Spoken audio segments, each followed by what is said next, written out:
Last class तक हमने LCM HCF ये डिस्कशन कर लिया है और काफ़ी सारे प्रश्न आप लोगों को इसके दिए थे, वो आप लोगों ने आई होप कर लिए होंगे, और जिन्होंने नहीं किए वो भी कंप्लीट करेंगे। आज की क्लास में हम फ्रैक्शंस, जिसको हिंदी में भिन्न कहते हैं, उस पर चर्चा करेंगे। लास्ट क्लास जब ओवर हुई थी तो मैंने एक हल्का सा ब्रीफिंग किया था आपके साथ फ्रैक्शन का। सभी लोग जानते हैं फ्रैक्शन के बारे में, भिन्न सबने पढ़ा हुआ है, कुछ नया टॉपिक नहीं रहेगा। ठीक है, तो पहली बात तो ये याद रखनी है, जैसा कि यहाँ चित्र में आप देख रहे हैं, कि जो फ्रैक्शन है, फ्रैक्शन में जरूरी है कि सारे ही जो भाग हैं, जैसे ये क्या है, भाग एक दो तीन आपको दिख रहा होगा ना। ठीक है, ये वन टू थ्री फोर चारों ही जो पार्ट हैं, क्योंकि हमने एक सर्किल को चार पार्ट्स में डिवाइड किया। आप समझ लीजिए कि एक रोटी है, इस रोटी के चार आपने हिस्से कर दिए, वो चारों हिस्से बराबर होने जरूरी है। अगर चारों हिस्से बराबर नहीं होंगे तो फिर वो भिन्न नहीं बन पाएगा। तो भिन्न बनने के लिए जितने भी भाग आप कर रहे हैं, किसी एक पूर्ण के, किसी एक होल के, किसी एक वस्तु के, वो बराबर होने जरूरी है। तो उसको आप चाहे तो लिख भी सकते हैं, नहीं लिखेंगे तो वो अलग बात है ना। लिख लेंगे तो ठीक है, लिखिएगा। भिन्न में किसी एक पूर्ण, पूर्ण मतलब होल,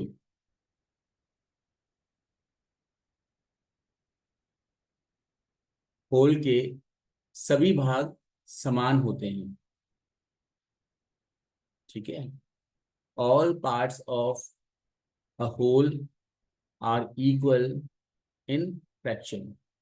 ये बात अपने दिमाग में आपको रखनी है।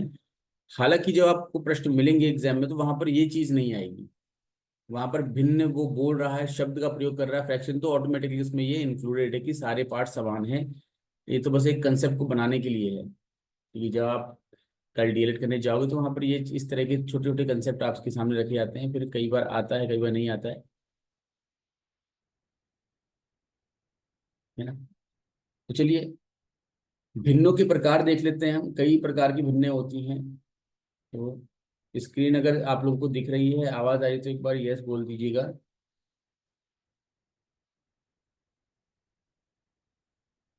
भिन्नों के प्रकार,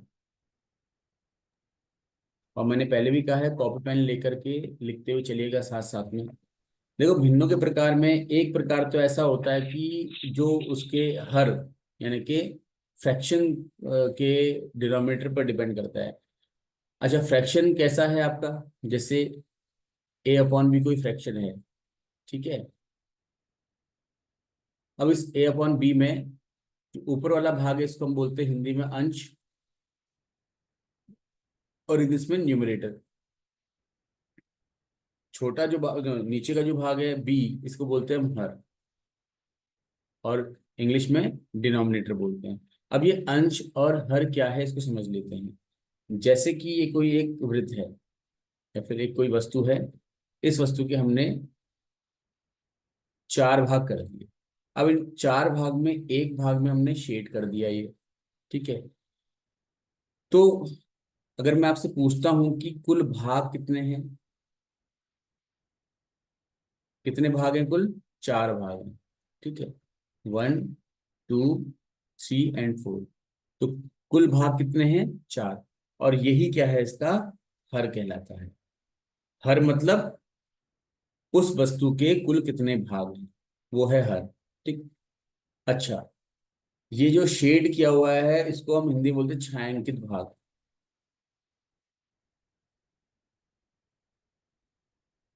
कितने भाग छायांकित, यानी कितने भाग में हमने शेड किया है या कहीं कलर किया हुआ है, एक ही लग रहा है हमको तो यहाँ पर, तो ये क्या हो जाएगा, आपका अंश हो जाएगा।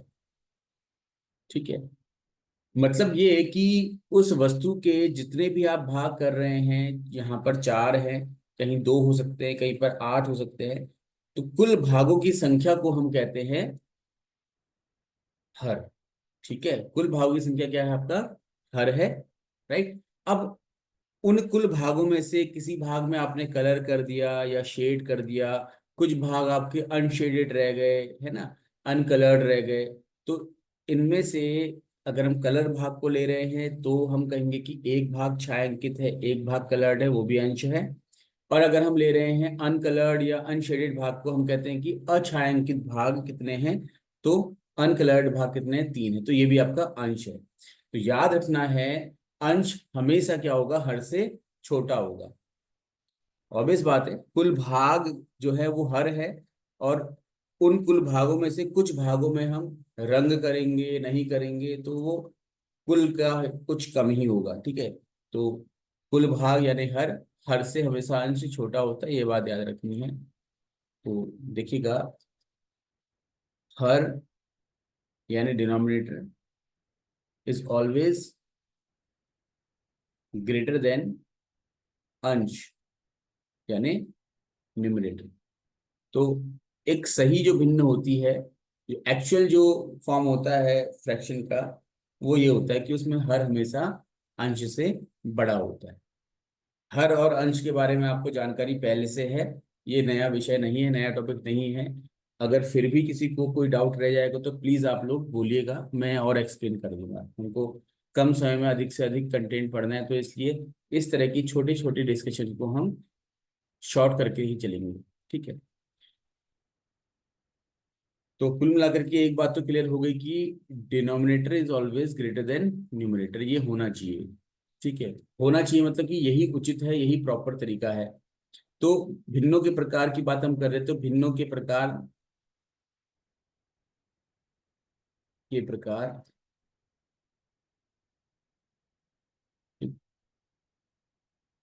होता है आपका उचित भिन्न, इनको समझिएगा, हाँ, ये जरूरी है समझना। उचित भिन्न, प्रॉपर फ्रैक्शन।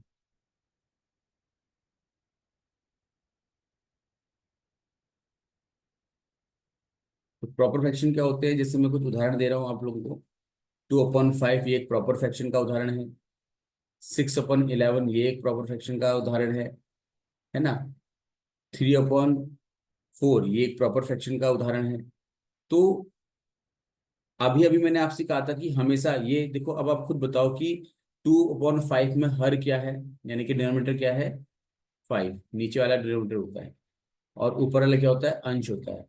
तो बताइए कि 2 बड़ा या 5 बड़ा, 5 बड़ा है, तो इट मीन्स हर बड़ा है। और हम ये बात पहले से ही कह के चल रहे हैं कि डिनोमिनेटर यानी कि हर is always greater than numerator यानी कि अंश। तो हर हमेशा अंश से बड़ा होगा। तो अगर हर अंश से बड़ा होता है तो उस भिन्न को हम क्या कहते हैं, उचित भिन्न यानी प्रॉपर फ्रैक्शन कहते हैं, ठीक है। तो in proper fraction always denominator is greater than numerator, यानी हर हमेशा अंश से बड़ा होगा। तो आप इसको चाहे तो एक भाषा में लिख सकते हैं कि वे भिन्न जिनमें हर सदैव अंश से बड़ा होता है उनको उचित भिन्न कहते हैं। वे भिन्न जिनमें हर सदैव अंश से बड़ा होता है उन्हें उचित भिन्न कहते हैं, जैसे 2/5, 6/11, 3/4, 2/5, 6/11, 3/4, है ना। तो लिखेंगे इसमें, इनमें 2/5 में 5 2 से बड़ा है, 6/11 में 11 6 से बड़ा है, और 3/4 में 4 3 से बड़ा। तो सभी में जो हर है वो अपने अपने अंश से बड़ा है। ये लिखने की जरूरत नहीं है, ये तो समझने के लिए सिर्फ भाषा लिखिए। इंग्लिश में लिखना चाहेंगे तो लिखिएगा, in proper fraction denominator is always greater than numerator. In proper fraction denominator is always greater than numerator, ठीक है। Example, 2/5, 6/11, 3/4 etcetera.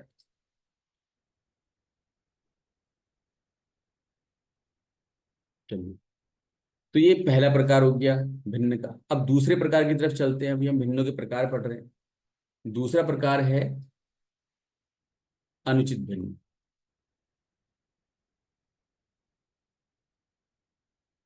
अनुचित भिन्न को बोलेंगे क्या, इम्प्रॉपर फ्रैक्शन हो जाएगा, इम्प्रॉपर फ्रैक्शन। अगर किसी को समझ में नहीं आ रहा हो तो प्लीज बोलिएगा, या स्पीड बहुत तेज हो रही हो, या फिर एक्सप्लेनेशन नहीं समझ में आ रहा हो तो बताइएगा, ठीक है।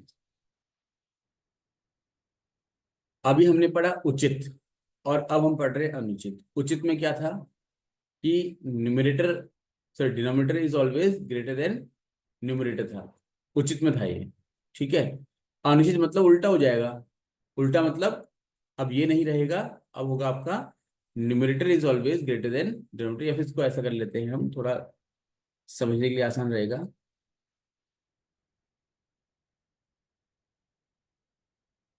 कि denominator is less than numerator, ठीक है। तो लिखिएगा इसमें, अनुचित भिन्न में हर का मान सदैव अंश से छोटा होता है। हर का मान सदैव अंश से छोटा होता है। In improper fraction denominator is always less than numerator, ठीक। जैसे जो ऊपर भिन्न लिखी थी ना, सबसे बढ़िया तरीका समझने का ये है कि जो ऊपर लिखा था उसका उल्टा कर लो आप। ये क्या था आपका, 2/5 था, 5/2 कर लो, ठीक है। यहाँ पर उदाहरण के लिए 5/2, 11/6 हो गया ना उल्टा सीधा, ठीक है। ये 4/3, और इसमें देखिएगा आप कि अंश 5 है और हर 2 है, तो 5 हमेशा 2 से बड़ा होता है, यानी अंश क्या हो गया, अंश बड़ा हो गया, ठीक है। हर हो गया छोटा, अंश हो गया बड़ा, ये ऐसे याद रखें, ठीक। तो 11/6 में आप देखिएगा कि 11 बड़ा है, 6 छोटा है, तो फिर से अंश बड़ा है हर। तो कुल मिलाकर के उचित भिन्न का उल्टा कर लीजिए आप, तो वो आपका अनुचित भिन्न मिल जाएगा, और ये आप लोगों को पहले से पता ही होगा, कोई बड़ी बात इसमें नहीं है। अब आते हैं हम तीसरे प्रकार की तरफ, मिश्रित भिन्न।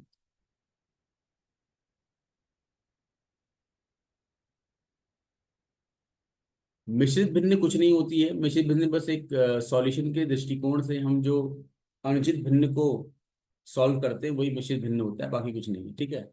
तो मिक्स फ्रैक्शन कहा जाता है इसको।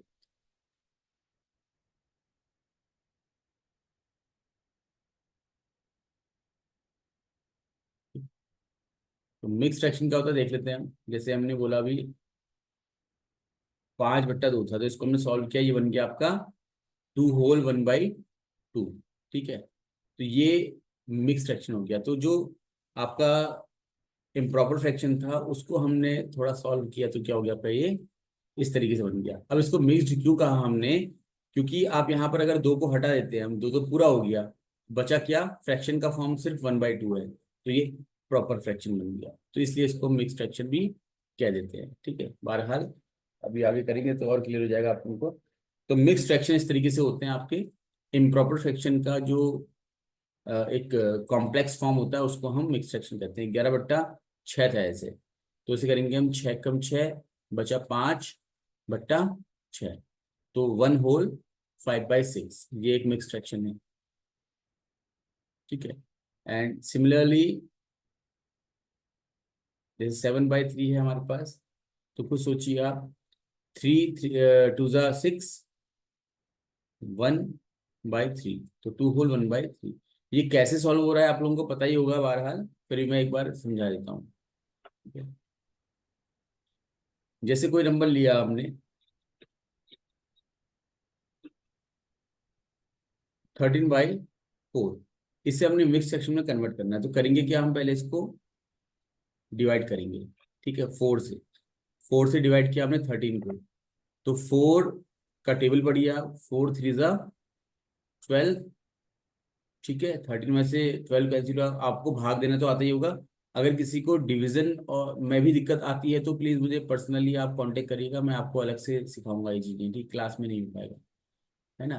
किसी को अगर डिवीजन में दिक्कत आ रही है तो 4 3 ज़ा 12, ठीक है। तो 13 में से 12 गया, आपको कितना बचा, 1। तो ये 1 हो गया हमारे पास यहाँ पर रिमाइंडर, रिमाइंडर हो गया, ये हो गया डिविडेंड आपका, ठीक है। तो अब इसको जब हम सॉल्व करते हैं, मिक्स एक्स में कन्वर्ट करते हैं, तो क्या होता है देखो, यहाँ ध्यान देना। तो सबसे पहले आपका आता है डिविडेंड, भागफल। सबसे पहले भागफल लिखेंगे क्योंकि ये पूर्ण है ना। क्या है, 3 बार तो पूरा पूरा चला गया था भाग, बचा कितना, 1/4। ठीक है, तो इस तरीके से हम लिखते हैं। तो डिविडेंड आपका जो है वो आगे से आ जाएगा, रिमाइंडर ऊपर रहेगा और ये डिविजर नीचे रहेगा, यानी कि इसका लिखेंगे डिविडेंड यानी भागफल, ऊपर से रिमाइंडर यानी कि शेषफल, और नीचे फिर आपका डिविजर यानी भाजक, जिससे हम भाग दे रहे हैं, कोई बोलते ना शायद हिंदी में। ठीक है,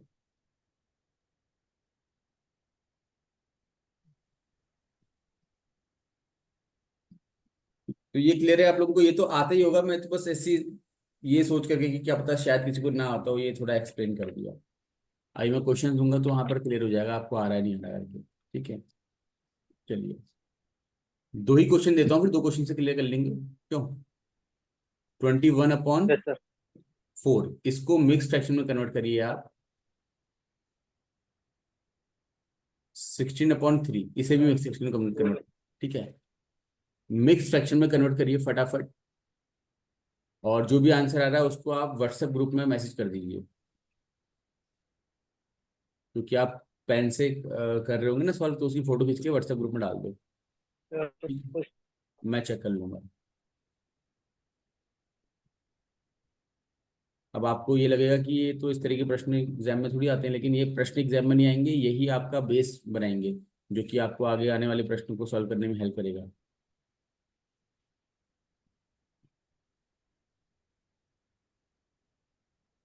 जल्दी करिए, और जिसको नहीं भी आया है,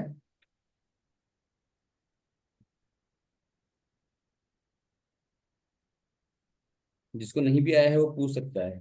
ठीक है, ये मत सोचना कि नहीं आ रहा कैसे करें, तो सीखने के लिए आप यहाँ क्लास ज्वाइन किए हो।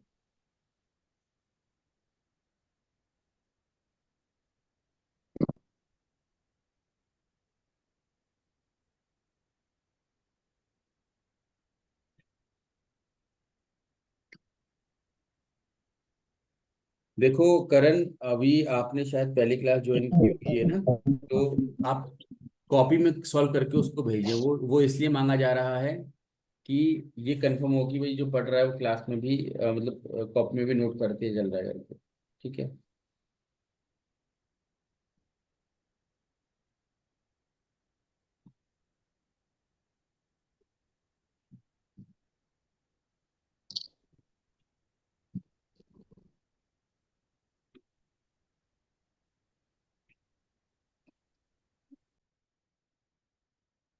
तो ये तो आप लोगों ने ठीक ही किए हैं फिर, है ना, इसके आंसर के ठीक आ रहे हैं, आगे बढ़ते हैं।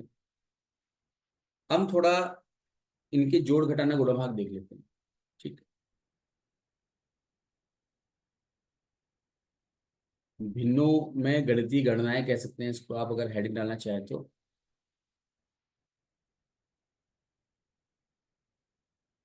मैथमेटिकल कैलकुलेशंस या एक्सप्रेशंस ऑफ फ्रैक्शंस, भिन्नों की गणनाएं या गणितीय गणनाएं जो कहें इसको आप। ठीक, अगर हमको 2/5 प्लस 3/5 करना है तो क्या होगा। अगर हमें 6/8 प्लस 2/8 करना है तो क्या होगा। ठीक है, ये आपने आंसर लिखने हैं, करते हो चलिए आप लोग सॉल्व, क्योंकि आपको आता ही है, कुछ नया नहीं है। ठीक, ऐसे ही 8/3 प्लस 2/3 करेंगे तो क्या आएगा। 7/9 प्लस 3/9 करेंगे तो क्या आएगा। तो ध्यान देंगे, ये जो फ्रैक्शन आपके सामने है, इसमें कुछ कॉमन चीज आपको दिख रही होगी, कि जो पहला प्रश्न हमारा है 2/5 प्लस 3/5, उसमें डिनोमिनेटर यानी कि हर दोनों में ही क्या है, एक जैसा है। ऐसे ही जो दूसरा प्रश्न है यहाँ देखिए आप, 6/8 प्लस 2/8, इसमें भी दोनों ही में डिनोमिनेटर क्या है आपका 8 है, यानी कि एक ही बराबर है। ऐसे ही थर्ड क्वेश्चन है यहाँ पर 8/3 प्लस 2/3 है, तो भी क्या आप देख रहे हैं कि दोनों में डिनोमिनेटर जो है वो 3 है, यानी समान है। और चौथा जो है 7/9 एंड 3/9, इनमें भी डिनोमिनेटर आपको सेम दिखाई दे रहा होगा। जब इस प्रकार से हमारे पास भिन्न आती हैं या फ्रैक्शन आते हैं जहां पर डिनोमिनेटर सेम होता है, तो उसमें जोड़ घटाना करना बहुत आसान हो जाता है। और ऐसी जो भिन्न होती है इनको बोलते हैं हम समान हर वाली भिन्न। क्या बोलते हैं? समान हर वाली भिन्न, फ्रैक्शन ऑफ, या फिर लाइक फ्रैक्शंस कह सकते हैं इसको हम। इंग्लिश में लाइक फ्रैक्शन कहा जाता है, हिंदी में समान हर वाली भिन्न कहते हैं इसको। समान हर वाली भिन्न क्या होती है? जहां पर भिन्न समान हो, जैसे 1/2, 3/2, 6/2, यानी कि सॉरी, जहां पर डिनोमिनेटर समान हो। तो लिख सकते हैं इसमें चाहे तो आप समान हर वाली भिन्न के आगे से एक लाइन कि जब भिन्नों के हर एक समान होते हैं तो उसे समान हर वाली भिन्न कहते हैं। जैसे 1/2, 3/2, 6/2, इन सभी में हर का मान 2 है। ठीक है, इन सभी में हर का मान 2 है।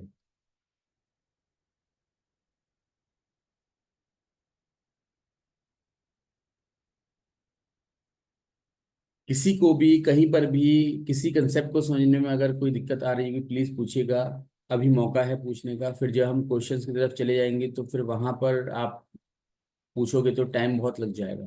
ठीक है, हालांकि मैं ऐसा नहीं कराऊंगी तब नहीं पूछ सकते, तब भी आप पूछ सकते हैं, बट उसमें फिर आपको अलग से समय देना पड़ेगा। तो बेटर ये है कि आप स्टार्टिंग से ही हर एक कंसेप्ट को पक्का करते हुए चलें। तो ऐसे ही जब प्रश्न हमारे पास आएंगे तो इनको सॉल्व करने का तरीका रहेगा वो ये रहेगा कि देखो, यहाँ ध्यान देंगे आप, दोनों में क्या है, डिनोमिनेटर सेम है ना, तो इसको आप लिख दीजिए डिनोमिनेटर 5, और ऊपर क्या है, न्यूमरेटर 2+3, ऐड कर दीजिए सिंपल सा। तो 2+3/5 यानी कि 5/5, ये हमारे पास आंसर आ जाएगा। इसी तरीके से यहाँ पर आप डिनोमिनेटर देखिए कितना है, 8 है। ठीक है, ऊपर ऐड कर लीजिए, सिंपल, कुछ नहीं करना हमको, कोई कैलकुलेशन की जरूरत ही नहीं है खास। तो 6+2 कितना हो जाएगा, 8/8। इसी तरह से यहाँ पर आपका डिनोमिनेटर आपका 3 है, तो हम 3 को लिख लेंगे, और ऊपर 8+2 यानी 10, तो 10/3। ठीक है, ये आंसर आ गया। फिर यहाँ पर क्या है, आपका डिनोमिनेटर 9 है, तो ये ऊपर का आप एज इट इज कॉपी लिख कर लोगे, तो 7+3 इज 10, तो 10/9 ये आपका इस तरीके से हो जाता है। बहुत सरल लग रहा होगा आप लोगों को, ये तो बच्चों का खेल है, आराम से हो जाएगा, है ना। इसे कर लीजिएगा आप लोग। इसी तरीके से अगर हमें घटाना करना हो, मतलब कि सब्ट्रैक्शन करना हो, तो क्या होगा, सब्ट्रैक्ट करने के लिए भी सेम रूल फॉलो होता है आपका। मैं कर दे रहा हूँ आपके सामने, समान हर वाली भिन्न सिर्फ, हाँ, 2/6 माइनस का 1/6 कितना आएगा। दो ही क्वेश्चन करते हैं इसके। 6/8 माइनस का 4/8 कितना आएगा। देखो, 6 और 6 कॉमन है ना, एक जैसा है, तो उसको एक ही बार लिखो। ऊपर आपका 2 - का 1, 2/1 मतलब 1/6, 8 दोनों में सेम है, तो 6 - का 4 इट मीन्स 2/8। ठीक है, बाकी भी सॉल्व होता है ये, लेकिन अभी हमको उस तरफ नहीं जाना, वो तो अलग अलग चलता रहेगा। तो आपने देखा कि अगर समान हर वाली भिन्न हो तो उसमें हमें जोड़ घटाना करने में कोई समस्या हो ही नहीं रही है, हम आराम से कर ले रहे हैं। क्या कर रहे हैं हम, जो हर है, यानी कि जो डिनोमिनेटर है उसको लिख रहे हैं नीचे, और ऊपर जो भी है आपका एडिशन है तो एडिशन कर दे रहे हैं, सब्ट्रैक्शन है तो सब्ट्रैक्शन कर दे रहे हैं, जोड़ है तो जोड़ कर रहे हैं, घटाना है तो घटाना कर रहे हैं। इस तरीके से हमारे आसानी से हो जा रहा है। लेकिन एग्जाम में इतना सरल आ जाएगा तो फिर तो सभी कर लेंगे। तो वहां पर क्या होता है कि अधिकांश तरह की कहें कि 100% चांस ये रहते हैं कि, क्योंकि ये तो ऐसे प्रश्न आएंगे नहीं, आपके एप्लीकेशन में आएंगे ऐसे प्रश्न, तो वहां पर जो भी आपका लास्ट कैलकुलेशन आती है उसमें ये समान हर वाले भिन्न आपको देखने को नहीं मिलते हैं। ठीक है, तो अब आते हैं हम असमान हर वाली भिन्न,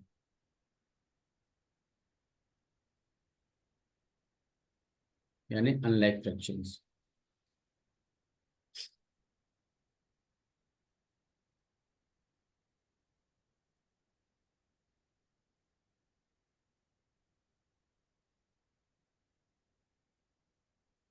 तो जैसा कि हमने पहले लिखा था कि जब सभी भिन्नों में हर का मान समान हो तो समान हर वाली भिन्न कहते हैं। तो अब हम लिख सकते हैं कि यदि हर का मान समान ना हो तो ऐसी भिन्नों को हम असमान हर वाली भिन्न कहते हैं। जैसे 2/3,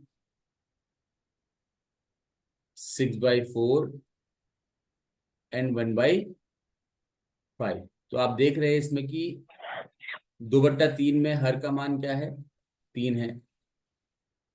ठीक है, 6/4 में हर का मान 4 है। 1/5 में हर का मान 5 है। इन 2/3 the denominator is 3, in 6/4 denominator is 4, and in 1/5 denominator is 5, hence the denominator is not equal। तो इस तरीके से क्या है, जो हर है वो एक समान नहीं है। तो इस तरह की भिन्नों को हम असमान हर वाली भिन्न कहते हैं। अब इन भिन्नों को हम कैसे यूज करेंगे जोड़ घटाना में, तो देखिएगा 2/3 प्लस 6/4 किया हमने। अब सबसे पहला काम रहेगा हमारा स्टेप 1। गणित में स्टेप्स का बहुत रोल रहता है। स्टेप 1, और वो स्टेप रहेगा हर को समान करना। क्योंकि आपने देखा कि समान हर वाली भिन्न में जोड़ना बहुत आसान हो जा रहा है, तो हम पहले उसको समान हर वाली भिन्न में बदलेंगे। ठीक है, तो लंबी प्रक्रिया रहेगी इसकी हालांकि, लेकिन काम तो हमें करना ही पड़ेगा। ठीक, अब क्या करेंगे देखो। अब इसके लिए करना है, स्टेप 1 को फॉलो करना है तो हमें एलसीएम निकालना है। क्या निकालना पड़ेगा, एलसीएम। एलसीएम निकालना कल बता रखा है आप लोगों को। 3 और 4 का एलसीएम हमको निकालना है। अच्छा, 3 के जो प्राइम फैक्टर्स वो क्या होंगे, 3 ओनली। और 4 के प्राइम फैक्टर 2 × 2 हो जाएंगे। तो अगर आपको याद है, याद नहीं है तो वो वीडियो दोबारा देख लीजिएगा, या आपने नोट्स बनाए हो तो उनको देख लीजिएगा। तो एलसीएम निकालने के लिए सबसे पहले हम कॉमन जो फैक्टर होते हैं उनको ले लेते हैं। अब यहाँ पर तो कॉमन कुछ है ही नहीं, ऊपर 3 है और नीचे 3 है ही नहीं। नीचे 2 है तो ऊपर 2 नहीं है, तो हमें सभी लेना पड़ेगा। ठीक है, तो क्या होगा, पहले 3 ले लिया हमने, फिर इंटू 2, फिर इंटू 2, कितना हो जाएगा, 3 × 2 = 6, 6 × 2 = 12। तो इस तरीके से एलसीएम निकल जाएगा। क्योंकि एलसीएम और एचसीएफ निकालना एक क्लास में पूरा एक्सप्लेन किया हुआ है। एक पूरी क्लास एलसीएम के लिए रखी है, एक पूरी क्लास एचसीएफ के लिए है। तो उसको मैं यहाँ पर नहीं समझाऊंगा। तो जिन्होंने नहीं अगर समझा है तो एक बार फिर से वीडियो देखिए, आप लोगों के ग्रुप में पड़ा हुआ है। और उसके बाद फिर हम बात करेंगे आगे। ठीक है, तो हमारे पास क्या आ गया, एलसीएम 12 आ गया। तो एलसीएम क्या आ गया हमारे पास, देखो 12 आ गया। ठीक है, तो अभी 12 तो आ गया, लेकिन यहाँ पर तो 3 है। तो 3 को 12 बनाने के लिए क्या करना पड़ेगा, ध्यान दें, अब यहाँ पर जरूरी है ध्यान देना। तो 3 × 4 = 12 होता है। ठीक है, तो 3 को 12 बनाने के लिए 4 से मल्टीप्लाई किया, तो ऊपर भी मल्टीप्लाई करना पड़ेगा 4 से। ऐसे ही 4 को 12 बनाना है तो 4 × 3 = 12, तो ऊपर भी 3 से मल्टीप्लाई करेंगे। तो ये सॉल्व करके जो भी आपका आएगा वो समान हर वाली भिन्न आ जाएंगी। तो क्या हो जाएगा, 2 × 4 = 8/12 एंड 6 × 3 = 18/12। ठीक है, अब इनको आप आसानी से जोड़ सकते हो, है ना। 12 नीचे आ जाएगा, 8 + 18 कर लीजिए तो आपका आंसर आ जाएगा। ठीक है, 26/12, तो ये हो गया आंसर। तो ये प्रोसेस आपको फॉलो करना पड़ेगा जैसे भी क्वेश्चन आपको अनलाइक फ्रैक्शन वाले मिलते हैं तो। ठीक है, तो चलिए।